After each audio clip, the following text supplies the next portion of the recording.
Note on the mountaintop.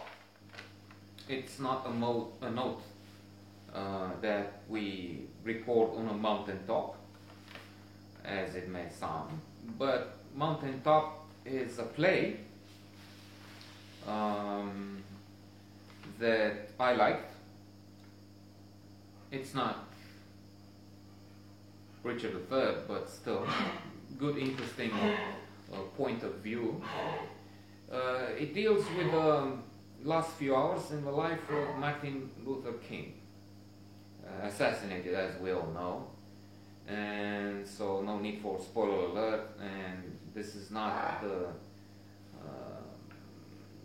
focus here, not the fact that he dies, he gets killed, but it's a scenario wherein the author imagines what happens in those past few hours. I was going to say I'm not sure if it happened, I mean if he has documents, but then thinking of what we know from midway on, it's not a question of being documented, well documented, because this woman who shows up at the door is actually an imaginary figure.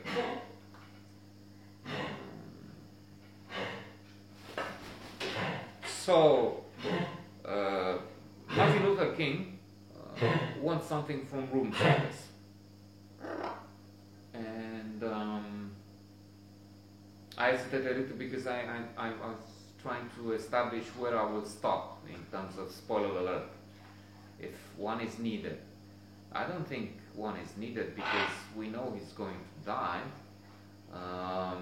The only thing is, this woman seems to be a real person, and as in a way I hinted earlier, I was wondering, is she for real? Did she write something like an autobiography in which she mentioned I met Martin Luther King for the past few hours? But it's rather early that we understand this is no regular woman, this is something else.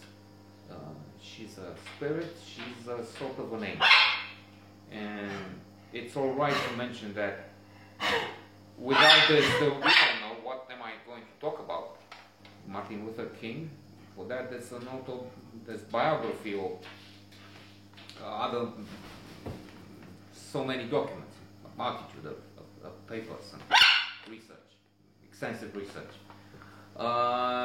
Plus, it's still intriguing and very exciting to read about this, about how this angel shows up. She seems a regular woman. She talks about smoking with Martin Luther King. She is very funny. She keeps making jokes. She knows a lot. This is how we start understanding that there is something special here. The famous doctor, it was Dr. Martin Luther King, famous hero, understands there is something here because she calls him Michael at one point. Why did you call me Michael? That's your name, isn't it? How do you know that? Well, she knows because she comes from up there where they know everything, and where there's a God who is, by the way, a woman, an African American woman. And she talks as part of this funny way of putting things. She talks on a cellular,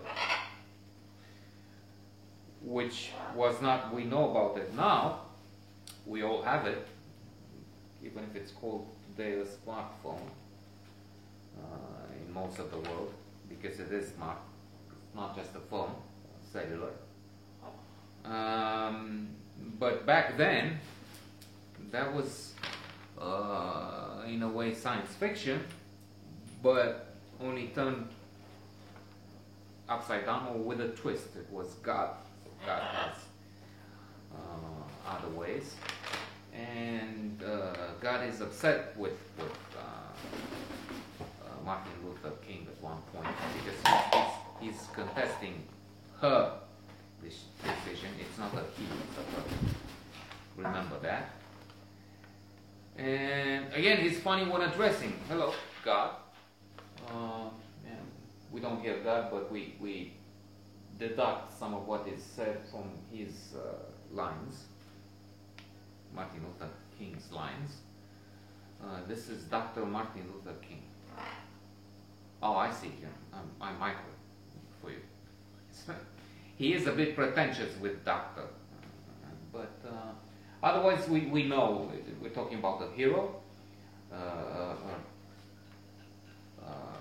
an Übermensch, a role model, one of the best people that we had on this planet. Even if here we see his human aspect, we understand that he loves the Beatles. Again, the angel knows that, and everything else. She knows, this is again a woman angel. She knows about something his daughter said at one point, and it is evident that Martin Luther King, Dr. Martin Luther King, thought it is only he knows and the daughter, but God is omniscient, knows everything, evidently, and he shares probably some of that with the angels. And this angel was impressed, in fact, by a prayer his daughter had to protect and keep him